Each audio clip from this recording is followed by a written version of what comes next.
नमस्कार दोस्तों। तो आज मैं फिर से आ गई हूँ आप लोगों के साथ में कहानी भाग 3।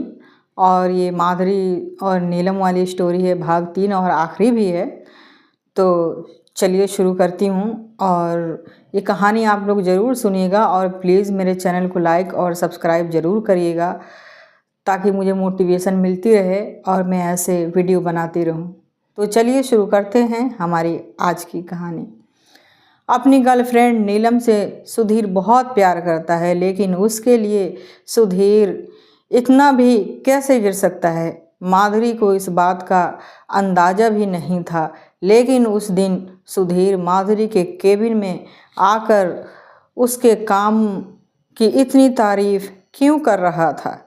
उसी दिन वो माधुरी से कह देता कि माधुरी, तुम्हारा काम बहुत अच्छा है, मैं चाहता हूँ कि यह काम तुम नीलम को दे दो।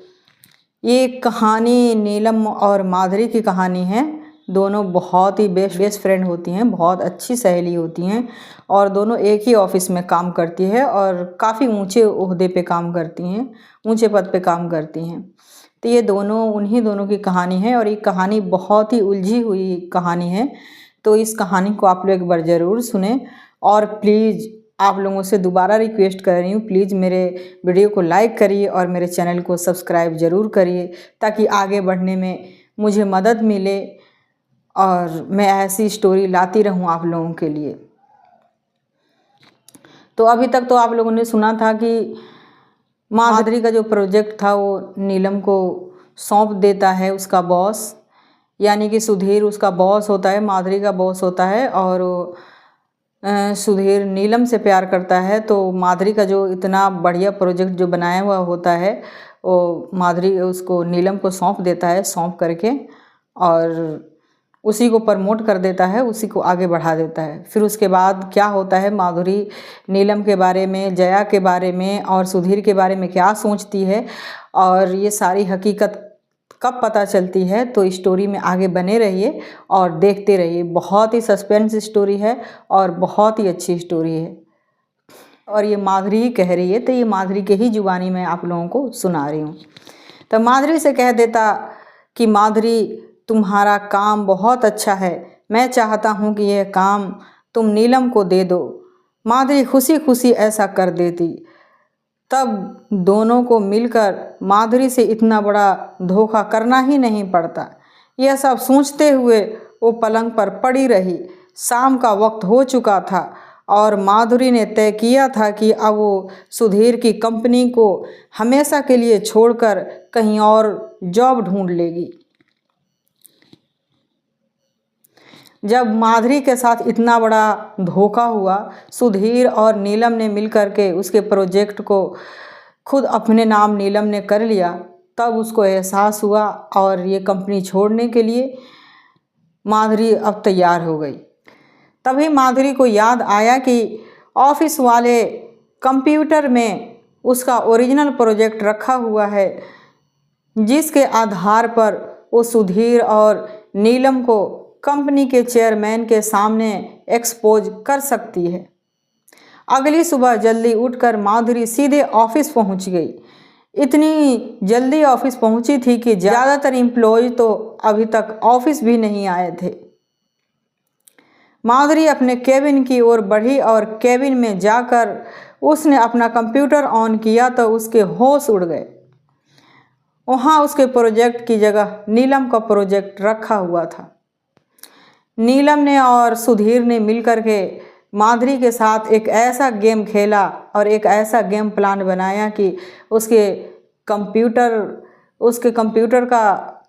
खोल करके और जहाँ पे माधुरी का प्रोजेक्ट होना चाहिए था वहाँ पे नीलम का प्रोजेक्ट पड़ा हुआ था। अब जब माधुरी कंप्यूटर खोलती है तो वो देख करके एकदम शॉक हो जाती है कि ये कैसे हो सकता है और क्यों हुआ ये। और माधुरी जया के ऊपर शक करने लग जाती है, जो उसकी बेस्ट फ्रेंड होती है और उसकी बहुत अच्छी एक सहेली होती है जया तो ऑफिस से एक हफ्ते पहले ही निकल चुकी होती है और जया का फ़ोन भी ऑफ होता है और जया से बात नहीं कर सकती क्योंकि जया का फ़ोन स्विच ऑफ हो रखा था। अगर शायद जया होती तो ये सारी चीज़ें होती नहीं और सबसे इंटरेस्टिंग इस कहानी में बात यह है कि ये माधुरी का जो कंप्यूटर का पासवर्ड है वो पासवर्ड सिर्फ जया को ही पता है उस ऑफिस में। तो माधुरी अब सीधे सीधे शक जया पे करने लग जाती है कि क्या पता जया पैसों के चक्कर में सुधीर ने उसे खरीद लिया है और उसने मेरे कंप्यूटर का एक्सेस दे दिया है उसे। तो आगे सुनिए और कहानी में क्या होता है। बहुत इंटरेस्टिंग और बहुत ही अच्छी कहानी है। ये कहानी आप लोगों को ज़रूर पसंद आएगी। वहाँ उसके प्रोजेक्ट की जगह नीलम का प्रोजेक्ट था, यानी कि 2 दिनों की छुट्टी के दौरान किसी ने माधुरी के कंप्यूटर से उसका प्रोजेक्ट गायब कर दिया, उसकी जगह नीलम का प्रोजेक्ट रख दिया और यह काम वही कर सकता था जिसे माधुरी के इस कंप्यूटर का पासवर्ड मालूम हो। और इस ऑफिस में एक जया ही थी जिसे माधुरी के कंप्यूटर का पासवर्ड मालूम था। अब माधुरी के पास कोई सबूत ही नहीं बचा था जिसके सहारे यह साबित हो पाती कि वो प्रोजेक्ट माधुरी का था। माधुरी ने कंप्यूटर को बंद किया और सीधे अपने घर पहुंच गई। 1 हफ्ते तक ऑफिस से कई कॉल्स आए लेकिन माधुरी ने कोई कॉल रिसीव नहीं किया। सुधीर तो लगातार कॉल कर रहा था, इसीलिए माधुरी ने सुधीर का नंबर ब्लॉक लिस्ट पर लगा दिया था। इस 1 हफ्ते के दौरान माधुरी भी जया को लगातार कॉल कर रही थी लेकिन उसका नंबर स्विच ऑफ जा रहा था। माधुरी ने महेंद्र को कॉल किया लेकिन महेंद्र ने कॉल नहीं उठाया। अब जया पर उसका शक बढ़ता जा रहा था। जया उसके साथ इतना बड़ा धोखा कैसे कर सकती थी? क्या जया ने रुपयों के लालच में ऐसा किया था? अगली सुबह माधुरी उठी और सीधे जया के घर पहुंच गई। वहां जया का पति सुरेश मिल गया। सुरेश ने माधुरी को बताया कि उसकी पत्नी जया महेंद्र के साथ पिछले 1 हफ्ते से फरार है। छोटी सी बेटी को भी अपने साथ ले गई है। जया के घर से माधुरी अपने घर पहुंच चुकी थी। अब उसके हाथ में कुछ भी नहीं बचा था। जिस जया पर माधुरी आंख मूंद कर भरोसा करती थी, उसी जया ने माधुरी के साथ धोखा किया और अपने आशिक महेंद्र के साथ फरार हो गई। सुधीर और नीलम जैसे धोखेबाजों की कमी थी जो जया भी उनके गिरोह में शामिल हो गई। इतना बड़ा विश्वासघात कोई कैसे कर सकता है? माधुरी अब किसी भी कीमत पर सुधीर के ऑफिस में काम करना नहीं चाहती थी, इसीलिए उसने तय किया कि अगले ही दिन से वो नई जॉब तलाश करना शुरू कर देगी। जल्द ही माधुरी को नेहरू प्लेस मार्केट में एक अच्छी जॉब मिल गई। नई जॉब को करते हुए उसे 1 महीने ही बीते थे कि उसके नंबर पर एक अनजान कॉल आया। माधुरी ने उठाया तो उधर से एक महिला की आवाज़ आई। माधुरी इस आवाज़ को तुरंत पहचान गई। वो बोली, मैं जया बोल रही हूँ दीदी। माधुरी ने गुस्से में जवाब दिया, जया तूने मेरे साथ ऐसा क्यों किया? जया ने कहा, दीदी मैं तुम्हें एक लोकेशन सेंड कर रही हूँ, तुम यहीं आ जाओ, तुम्हें सब पता हो जाएगा। माधुरी झट से तैयार हुई और जया के बताए लोकेशन पर निकल पड़ी। यह एक बड़ा सा फार्म हाउस था जिसके बाहर 2 गार्ड तैनात खड़े थे। गेट पर पहुंची तो गार्ड ने दरवाज़ा खोला और माधुरी अभी आगे बढ़ी ही थी कि उसके सामने जया उसकी ओर दौड़ती नजर आई और माधुरी से लिपट गई। थोड़ी देर में माधुरी उस बंगले के बड़े से ड्राइंग रूम में जया के सामने सोफे पर बैठी थी। माधुरी अभी कुछ कहती इससे पहले ही उसके सामने चाय आ गई, लेकिन माधुरी ने चाय टेबल पर रख दिया और बोली, जया मैं यहाँ चाय पीने नहीं आई हूँ, तुम मेरे साथ ऐसा कैसे कर सकती हो? कितने रुपये दिए थे तुम्हें नीलम ने? जया ने जवाब दिया, दीदी मैंने तुम्हारे साथ कोई धोखा नहीं किया, मुझसे बॉस ने तुम्हारे कंप्यूटर का पासवर्ड मांगा था और मैंने उन्हें दे दिया था, यह गलती मुझसे हो गई थी। माधुरी ने कहा, जानती हो तुम्हारी इस गलती की वजह से क्या हुआ? जया ने कहा, मैं सब जानती हूँ और मेरी इस गलती की वजह से मेरे हस्बैंड को भी बेहद पछतावा हुआ है। वो जल्द ही सब ठीक कर देंगे। माधुरी ने कहा, सुरेश जिसे तुम अकेला छोड़ आई हो या महेंद्र जिसके साथ तुम भाग कर यहाँ आई हो, इन दोनों में से तुम्हारा हस्बैंड किसे मानूं मैं? महेंद्र तो अपनी कंपनी में मामूली जॉब करता था और तुम्हारे पड़ोस में किराए पे रहता था। उसकी इतनी औकात कैसे हो गई कि वो तुम्हें बंगले में ले आया? माधुरी की इस बात पर जया मुस्कुरा गई और बोली, सुरेश और महेंद्र में से मेरा पति कोई भी नहीं है दीदी। माधुरी ने कहा, यह तुम कैसी बात कर रही हो जया? महेंद्र कहाँ है? जया ने कहा, चाय ठंडी हो रही है दीदी, आप चाय पी लीजिए, थोड़ी देर में मेरे पति आते ही होंगे। माधुरी ने चाय का कप हाथ में लिया ही था कि उसे ड्राइंग रूम की ओर आते हुए एक व्यक्ति नजर आया, जिसे पहचानते माधुरी को देर न लगी। यह व्यक्ति कोई और नहीं, कंपनी के चेयरमैन मिस्टर कार्तिक थे। कार्तिक को देखकर माधुरी खड़ी हो गई। तभी कार्तिक ने कहा, कैसी हो माधुरी? पिछले कई दिनों से मैं और जया तुम्हारे घर आने को सोच ही रहे थे कि तुम खुद ही यहाँ आ गई। माधुरी सोफे से उठ खड़ी हो चुकी थी और हैरानी भरी नज़रों से कार्तिक और जया को देख रही थी।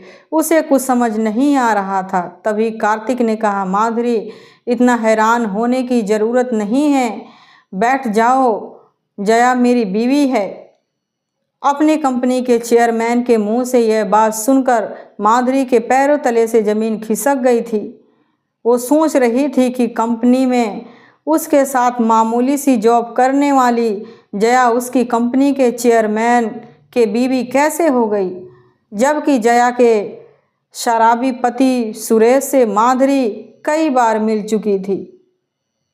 माधुरी की हैरानगी देखकर कार्तिक और जया मुस्कुरा रहे थे। माधुरी के बगल वाले सोफे पर कार्तिक बैठ गया और जया वहां से उठकर दोनों के लिए नाश्ता लाने किचन की ओर चली गई। कार्तिक ने माधुरी से कहा, देखो माधुरी, आज से 10 साल पहले मैं एक मामूली आदमी था, इतना मामूली कि मेरे घर वालों ने भी मुझे बेदखल कर दिया था। तब मैं दिल्ली आ गया। मैं वेब डिज़ाइनिंग जानता था, इसीलिए मुझे नेहरू प्लेस में एक जॉब मिल गई।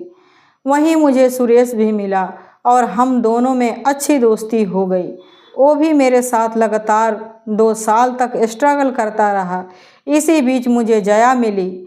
हम दोनों एक दूसरे से बहुत प्यार करने लगे और 1 साल के अंदर ही हम दोनों ने शादी कर ली। शादी के बाद मैंने नौकरी छोड़ दी और नेहरू प्लेस मार्केट में किराए की शॉप लेकर वेब डिज़ाइनिंग का अपना काम शुरू कर दिया। जल्द ही मैंने एक कंपनी बनाई और तब मैं, जया और सुरेश ही इस कंपनी में काम करते थे। शादी के 1 साल बाद ही मेरी कंपनी इतनी बड़ी हो गई कि हमने नोएडा और मुंबई तक इस कंपनी के ब्रांच खोल दिए। लेकिन जब पैसा आता है तब रिश्तों में दरारें शुरू हो जाती है। जया और मेरे बीच सब कुछ पहले जैसा नहीं रह गया था। मैं सुरेश को लेकर जया पर शक करने लगा, इसीलिए मैंने सुरेश को जॉब से निकाल दिए। एक दिन मैं जया को बिना बताए घर पहुंचा तो वहां सुरेश को देखकर मेरा खून खौल उठा। उस वक्त जया प्रेग्नेंट थी और मुझे यकीन था कि जया के पेट में पल रहा बच्चा मेरा नहीं बल्कि सुरेश का है। इसीलिए मैंने उसी वक्त सुरेश के साथ ही जया को घर से निकाल दिया। मैं फिर से अकेला हो गया था। अब मुझे जया की ज़रूरत नहीं थी। मैंने अपने बिजनेस को ही अपनी महबूबा मान लिया और फिर कुछ ही सालों में मैंने अपनी कंपनी को कामयाबी की ऊंचाइयों तक पहुंचा दिया। 3 साल पहले मुझे सुधीर मिला। उसकी मेहनत और ईमानदारी को देखते हुए मैंने दिल्ली की सारी बागडोर उसके हाथों में सौंप दी और मैं मुंबई चला गया। उस दिन जब मैं दिल्ली वाले ब्रांच में आया तो वहाँ मेरी नज़र जया पर पड़ी। मैं जया को देखकर बेहद हैरान हो गया। जब मैंने जया के बारे में सुधीर से जानकारी ली तो उसने बताया कि वो 2 साल से इस कंपनी में काम कर रही है। महेंद्र मेरे गांव का ही है। मैंने महेंद्र से जया के बारे में मालूम किया तो पता चला कि वो जया के घर के पास ही रहता है। महेंद्र ने मुझे जया के हालात के बारे में सब कुछ बता दिया था। मुझे अपने किए पर बेहद पछतावा हुआ और फिर मैंने अपनी गलती सुधारने की ठान ली। मैं उसी दिन शाम को महेंद्र के साथ लेकर जया के घर गया, जहां सुरेश की हालत देखकर मुझे उस पर भी दया आ गई। सुरेश ने बताया कि उसने जया से शादी नहीं की और मैंने जया को अब तक तलाक नहीं दिया था। इस तरह जया अब भी मेरी बीवी थी। मैंने सुरेश और जया को माफ़ कर दिया और 7 साल बाद जया मेरी बेटी को लेकर मेरे घर लौट आई। कार्तिक बड़ा आदमी था, लेकिन कार्तिक के मुंह से जब माधुरी ने उसकी पूरी कहानी सुनी तो माधुरी की नज़रों में कार्तिक का कद और भी ज़्यादा बढ़ गया। कार्तिक की बात ख़त्म होते ही जया नाश्ता लेकर हाजिर हो गई। साथ ही उसकी छोटी सी बेटी निधि भी थी, जो कार्तिक के गोद में बैठकर खेल रही थी। माधुरी खड़ी हुई और जया के पास जाकर उसके हाथों को थाम लिया और बोली, जया, मैं जानती हूँ कि तुमने इन 7 सालों में कितना कुछ झेला है। तुम नरक में थी, लेकिन कार्तिक सर की वजह से तुम नरक से आज़ाद हो चुकी हो। मैं जा रही हूँ, मुझे अब तुमसे कोई शिकायत नहीं है। जैसे ही माधुरी जाने को तैयार हुई तो कार्तिक ने कहा, मैंने सुधीर और नीलम को फ़ोन किया है, दोनों आते ही होंगे, थोड़ी देर बैठो। इतनी जल्दी भी क्या है माधुरी? माधुरी, जया और कार्तिक ने नाश्ता ख़त्म किया ही था कि सुधीर और नीलम दोनों माधुरी के सामने ड्राइंग रूम में बैठे थे। दोनों को कार्तिक और जया के रिलेशनशिप के बारे में पहले ही मालूम चल चुका था। कार्तिक ने सुधीर से पूछा, तुम्हें पता था कि वो प्रोजेक्ट माधुरी का है, तब तुमने माधुरी के साथ ऐसा क्यों किया? अपने बॉस कार्तिक के सामने सुधीर सर ऊपर उठाकर बात करने की स्थिति में नहीं था। सुधीर ने धीमी आवाज़ में कहा, सर, मैं और नीलम शादी करने वाले हैं। नीलम ने मेरे सामने यह शर्त रख दी कि मैं उसके प्रोजेक्ट को सिलेक्ट करूं, लेकिन नीलम का प्रोजेक्ट इस लायक नहीं था, इसीलिए मैंने माधुरी का प्रोजेक्ट से नीलम का प्रोजेक्ट बदल दिया। मैंने सोचा कि इसके एवज में मैं माधुरी के उसके काम की अच्छी खासी रकम दे दूंगा, लेकिन माधुरी ने मेरा फ़ोन नहीं उठाया और मैं अपने किए पर शर्मिंदा हूँ। हो सके तो मुझे माफ़ कर दो सर। कार्तिक ने कहा, कल ऑफिस में एक मीटिंग रखो, मैं वहीं फैसला करूँगा। अगले दिन सुबह फिर से ऑफिस सज चुका था और कंपनी के चेयरमैन कार्तिक ने माइक अपने हाथों में लिया हुआ और जया और माधुरी दोनों साथ साथ ही बैठी थी। अगली लाइन में सुधीर और नीलम बैठे हुए थे। कार्तिक ने कहा, सुधीर इस कंपनी के मैनेजर थे, लेकिन अब सुधीर को अपनी गलती की वजह से चंडीगढ़ भेज रहा हूँ और आज से इस ब्रांच की मैनेजर होंगी माधुरी। पूरा हॉल तालियों की गड़गड़ाहट से गूंज उठा। तभी जया की नज़र अगली पंक्ति पर बैठी नीलम पर पड़ी, जो कार्तिक से नज़रें बचाती हुई वहाँ से निकलने की फिराक में थी। जया ने माधुरी से कहा, दीदी अब तुम मैनेजर बन गई हो, नीलम को इस नौकरी से निकाल दो। माधुरी ने कहा, नहीं, नीलम जैसे भी है एक महिला है, उससे गलती हुई है, लेकिन एक मौका सभी को मिलना चाहिए। यह बात सुनकर जया की आंखें भर आई। उसे माधुरी जैसी सहेली पर फख्र और भी बढ़ गया था। मीटिंग ख़त्म हो चुकी थी। जया इस वक्त माधुरी के केबिन में थी। एक आखिरी सवाल जया के मन में अभी बाकी था, जो उसने माधुरी से पूछ ही लिया। माधुरी, अब तो सुधीर यहाँ से चंडीगढ़ चला जाएगा और अब तुम उसकी जगह ले लोगी। अब तो तुम्हें सुधीर के उसी केबिन में बैठना होगा जिसमें तुम कभी कदम नहीं रखना चाहती थी। आखिर तुम सुधीर के केबिन में क्यों नहीं जाना चाहती थी? माधुरी ने कहा, जया तुम्हारे ऑफिस ज्वाइन करने से कुछ महीने पहले की बात है। मैं सुधीर से प्यार करने लगी थी। एक दिन मैंने उसके केबिन में जाकर अपने दिल की हाल बयां कर दिया था। सुधीर ने मेरी मोहब्बत का जवाब भी मोहब्बत से दिया और मैं सुधीर के साथ बहक गई। लेकिन मुझे उसने बिना बताए मेरा वीडियो बना लिया और उस वीडियो को उसने कई जगह सर्कुलेट भी कर दिया था। जब मुझे उसकी घिनौनी हरकत पता चली तो मैं उसके केबिन में जाकर उसे जलील कर आई। उसने मेरे वीडियो डिलीट तो कर दिया और मेरे पैरों में गिरकर माफ़ी मांगने लगा, लेकिन मैंने उसे कभी माफ़ नहीं किया और तब से मैं कभी उसके केबिन में नहीं गई। कहानी से सीख। जया ने कई सालों तक जो मुसीबतें झेली, यह सब उसी के कर्मों का फल था। जीवन में कुछ भी व्यर्थ नहीं जाता। आप जो भी करते हैं वो लौटकर आपके साथ ज़रूर आता है। अच्छे कर्मों का इनाम और बुरे कर्मों का फल तो सबको यहीं पे भुगतना पड़ता है। इसीलिए कभी भी किसी के साथ बुरा मत कीजिए। जया और माधुरी की इस कहानी में एपिसोड नंबर 3 आज मैं यहीं पे समाप्त करती हूँ। कल फिर मिलूँगी आप लोगों से एक नई और एक दिलचस्प स्टोरी के साथ। जब तक के लिए शुक्रिया।